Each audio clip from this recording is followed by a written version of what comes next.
You hear stories all the time. A person is doing everything right, or so they think. They take their magnesium supplement every single night, but something is wrong. They tell their doctor, "I'm taking magnesium religiously, but I'm still stressed out and my sleep is a mess."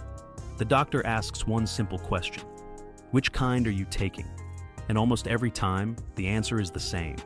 People buy the most common type on the shelf, hoping for better sleep, less stress, or fewer muscle cramps, never realizing they're using the wrong tool for the job.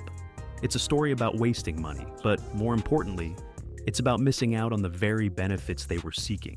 The most popular magnesium has a secret. What?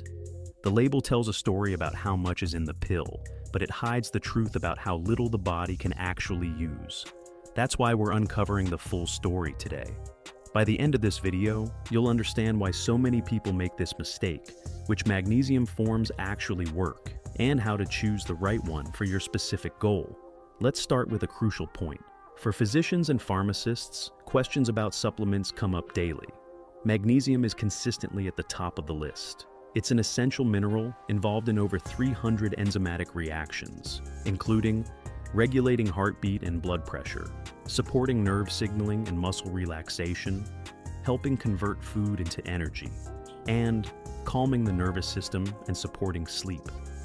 Large-scale nutrition surveys, including NHA, NES data from the CDC, suggest that 40 to 50% of Americans don't meet the recommended magnesium intake from food alone. That's especially common in older adults, people under chronic stress, and those taking certain medications like diuretics or acid blockers. So, reaching for a supplement seems like the smart move. But here's where the most common and frustrating mistake happens. The biggest misconception about magnesium, our misconception. Number 1. All magnesium supplements work the same. Misconception. Number 2. More milligrams means better results. Misconception. Number 3. If it's sold everywhere, it must be effective. None of these are true. The supplement aisle is dominated by a form of magnesium that, for what most people want, sleep, stress relief, muscle relaxation, just isn't effective. Even doctors fell into this trap for years. Many were taught early in their careers that this was the standard option, but their thinking changed when patient after patient reported the same thing. "I'm taking magnesium every day, and nothing is changing. No better sleep, no calmer nerves, no improvement in muscle tension." Let's talk about the form you see everywhere, magnesium oxide. It comes in big bottles with impressive numbers on the label, 400 milligrams, 500 milligrams, at a very low price. From a manufacturer's perspective, it's perfect. It's dense, cheap to produce, and those large numbers look powerful to the average shopper. But let's take a quick quiz. You can just play along in your head or comment below.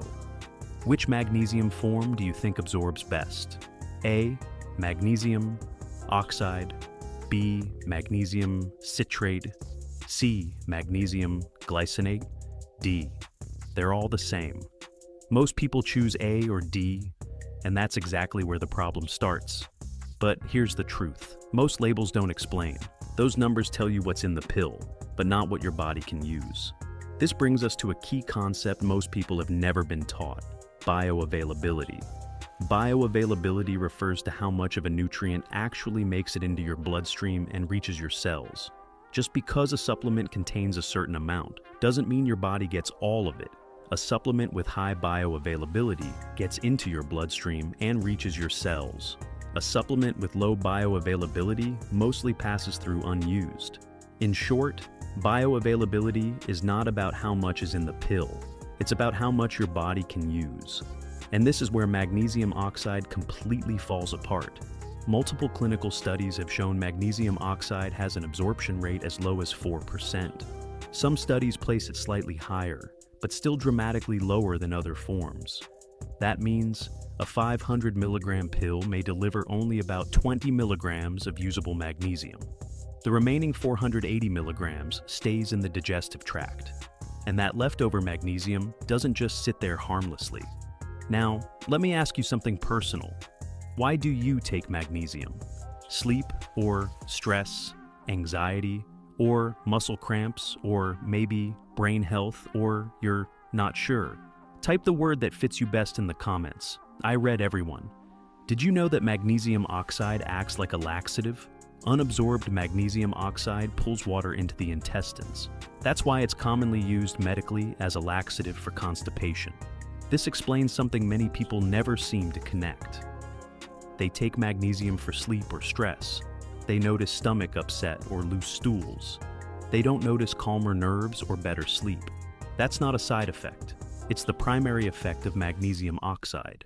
So if you've ever thought, magnesium just doesn't work for me, the real issue may not be magnesium at all. It's the form of magnesium that you are using. Hey, I have another quick question for you. Have you ever taken magnesium and felt no benefit? Or digestive discomfort? Drop a comment and let others know your experience. You're not alone. Now, let's talk about what does work for most people. Magnesium glycinate. Magnesium glycinate is a chelated form, meaning the magnesium is bound to an amino acid, glycine. Think of glycine as a protective carrier. It helps magnesium pass through the digestive system intact and improves absorption in the small intestine. Clinical comparisons consistently show that chelated forms like glycinate are significantly more bioavailable than oxide. And because it's absorbed so efficiently, very little stays in the gut. It's gentle on the stomach. It doesn't act like a laxative. Here's where things get interesting. Glycine itself is a calming neurotransmitter. It helps reduce excessive nerve firing and supports deeper sleep. So, when magnesium is paired with glycine, you get a synergistic calming effect. This is why doctors and practitioners often hear stories like, a man who struggled with racing thoughts for years, finally falling asleep within 20 minutes. A woman describing it as, someone turned the volume down in my head. Seniors reporting fewer nighttime awakenings without grogginess. Small human trials have even shown magnesium supplementation can improve subjective sleep quality and reduce insomnia symptoms, especially in older adults. Question for you. If you've tried magnesium for sleep, did it help you fall asleep, stay asleep, or not at all? Your answer could help someone else choose wisely. What about magnesium bisglycinate? You may see magnesium bisglycinate on labels. For practical purposes, it's the same thing as glycinate and offers the same excellent absorption and calming benefits. Other high-performing forms, right tool for the job. Magnesium isn't one size fits all. For brain health and memory, magnesium L-threonate. This form was developed specifically to cross the blood-brain barrier. Research published in peer-reviewed journals shows L-threonate can increase magnesium levels in the brain and improve synaptic density, which is critical for learning and memory. In one human study, participants showed improvements in certain cognitive performance measures after supplementation. Now, for fatigue and muscle recovery, magnesium malate.